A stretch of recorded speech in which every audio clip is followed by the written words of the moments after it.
ఈరోజు మీరు చూస్తే చంద్రబాబు నాయుడు వచ్చిన పని స్వచ్ఛాంధ్ర స్వర్ణాంధ్ర. ఈ రాష్ట్రాన్ని స్వచ్ఛాంధ్ర స్వర్ణాంధ్ర చేస్తానంటున్నాడు.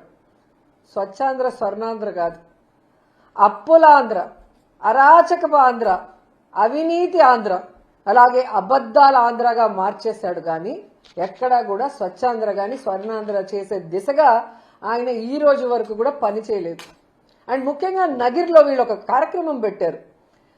చంద్రబాబు నాయుడు 4 సార్లు ముఖ్యమంత్రి అయ్యాడు, కానీ ఈ 4 సార్లు ఆయన ముఖ్యమంత్రిగా ఉన్నప్పుడు ఒక్కటంటే ఒక్కటి కూడా చెప్పుకోవడానికి ఏ పని చేయలేదు. అందుకే ఏం చేస్తారు, ఆ మీటింగ్కి ఎదురుగా ఉన్న హాస్పిటల్ని పేషెంట్లను కూడా బయటికి తరిమేసి క్లీనింగ్ చేశారు. అక్కడ వచ్చి ఆయన చెత్త ఊడుస్తాడని. మళ్ళీ ఆయనకు తెలిసి ఉంటుంది ఈ నగిరి నియోజకవర్గంలో చంద్రబాబు నాయుడు ఏమీ చేయలేదు. వాళ్ళు ఎక్కడైతే కార్యక్రమం పెట్టారో 100 బెడ్డెడ్ హాస్పిటల్, అది రాజశేఖర రెడ్డి గారి హయాంలో పునాది వేసుకుంది. జగన్మోహన్ రెడ్డి గారి హయాంలోనే డయాలసిస్ సెంటర్తో పాటు అన్ని ఫెసిలిటీస్ని కూడా ఆ హాస్పిటల్కి ఇవ్వటం జరిగింది. అక్కడికి వెళ్తే మనకు అవమానం తప్పదు అనుకొని అటు పక్క పోకుండా మీటింగ్లోనే కూర్చోవటం మనం అందరూ గమనించాల్సిన విషయం. ఎందుకు ఇది నేను చెప్తున్నానంటే, చెప్పుకోవడానికి 4 సార్లు ముఖ్యమంత్రి అయ్యాడు చంద్రబాబు నాయుడు. ఈ నగర నియోజకవర్గంలో చంద్రబాబు నాయుడు హయాంలో ఉన్న ఏ ఎమ్మెల్యే కూడా వాళ్ళ అధికారంలో ఉన్నప్పుడు ఇక్కడ ఎమ్మెల్యేగా ఉన్న అపోజిషన్లో ఉన్న బాను గాని వాళ్ళ నాన్న గాని ఈ నియోజకవర్గానికి చేసింది శూన్యం. నగరి విషయానికే ఎత్తుకోండి. నగరికి కావాల్సిన అర్బన్ హెల్త్ సెంటర్లు మొన్నటి వరకు రెంటెడ్లో ఉన్నాయి, జగనన్న హయాంలో మేం కట్టినవి. డయాలసిస్ సెంటర్ జగనన్న ఆశీస్సులతో మేం కట్టినవి. పార్క్ మేం కట్టినది. ఎలక్ట్రిక్ క్రిమినేషన్ సెంటర్ మేం కట్టినది.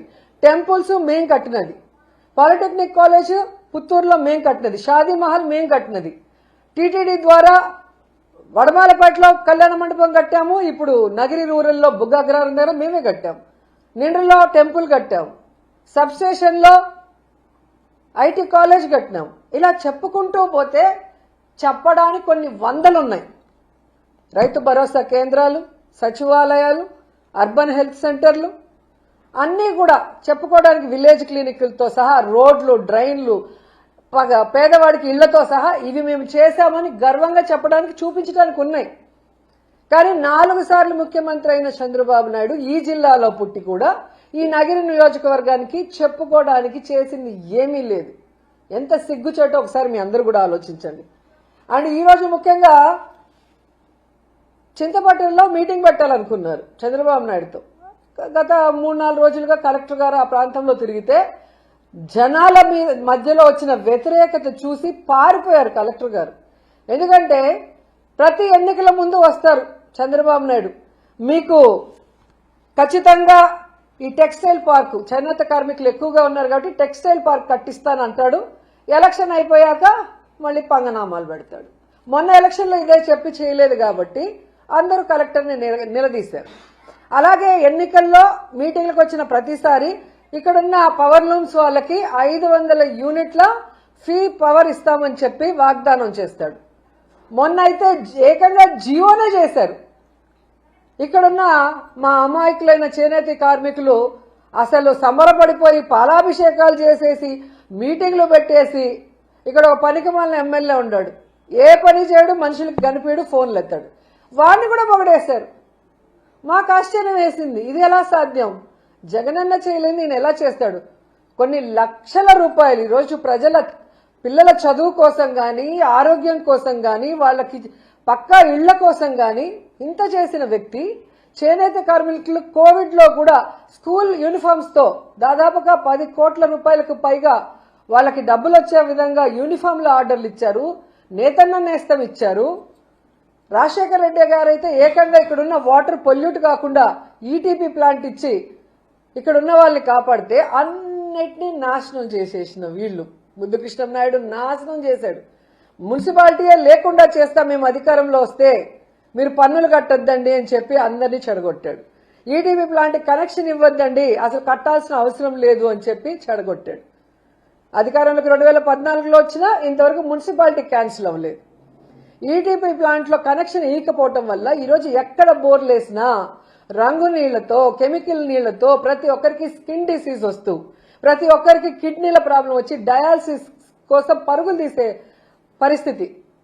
ముద్దుకృష్ణ నాయుడు ఆయన కొడుకు ఉన్న అతను ఎమ్మెల్యేగా నాశనం చేసేసి ఈరోజు ఏదో ఆయన పుట్టినప్పటి నుంచి పార్టీకి వచ్చినప్పటి నుంచి ప్రజల కోసమే పనిచేశాడు, ప్రజల కోసమే బతికాడని చెప్పి సిగ్గు లేకుండా అబద్ధాలు చెప్తుంటే నగిరి ప్రజలు అలా ఆశ్చర్యపోయి చూస్తున్నారు. ఏంట్రా ఇంత సిగ్గు లేకుండా, కన్నార్పకుండా ఎలా వీళ్ళు ఇన్ని అబద్ధాలు చెప్పగలరు అనేసి. చాలా బాధాకరం ఏంటంటే అసలు చిత్తూరు జిల్లాలో పుట్టిన చంద్రబాబు నాయుడు చిత్తూరు జిల్లాకి ఏం చేయలేదు. ఈరోజు నగిరి నియోజకవర్గాన్ని ఎందుకు ఎంచుకొని వచ్చాడో నాకు తెలీదు. ఇక్కడ చెరుకు రైతులు ఎక్కువగా ఉంటారు. ఏ విధంగా షుగర్ ఫ్యాక్టరీలు మూసేసి తన బినామీలకి అప్పచెప్పడం కోసం చెరుకు రైతుల్ని సర్వనాశనం చేశాడో మనం అందరం చూసాం. మొన్న అధికారంలోకి వచ్చాక మామిడి రైతులను కూడా ఎలా సర్వనాశనం చేశాడో మనం చూసాం. జగన్మోహన్ రెడ్డి గారు బంగారుపాలెం వచ్చేంత వరకు ఈ జిల్లాలో పుట్టి జిల్లా వాసుల వల్ల ముఖ్యమంత్రి అయిన చంద్రబాబు నాయుడికి ఈ మామిడి రైతులు నాశనం అయిపోతున్న విషయం తెలీదా? జగనన్న వస్తున్నాడంటే అప్పుడు అఫీషియల్స్తో మీటింగ్ పెట్టుకొని అడావిడిగా అమౌంట్ అనౌన్స్ చేశారు. చేసిన అమౌంట్ ఈ రోజు వరకైనా ఇచ్చారా? ఇంకా 40,000 మంది రైతులకి 360 కోట్ల బకాయిలు అలాగే ఉంటే వాటి గురించి ఏమీ ఈరోజు మాట్లాడు. మళ్ళీ కూడా సీజన్ వస్తుంది. అసలు మామిడి చెట్లు నరికేసుకుంటున్నారు రైతులు. ఈయన ఉన్నంత వరకు మనకి ఏ ఉపయోగం లేదు. మనం పెట్టిన నీళ్ళకి మోటార్ వేసిన కరెంటు ఖర్చు కానీ ఆ ఎరువుల ఖర్చు కానీ లేదా ఆ మందుల ఖర్చు కూడా రావట్లేదని చెప్పి ఇంతకన్నా సిగ్గుచేటు ఉందా?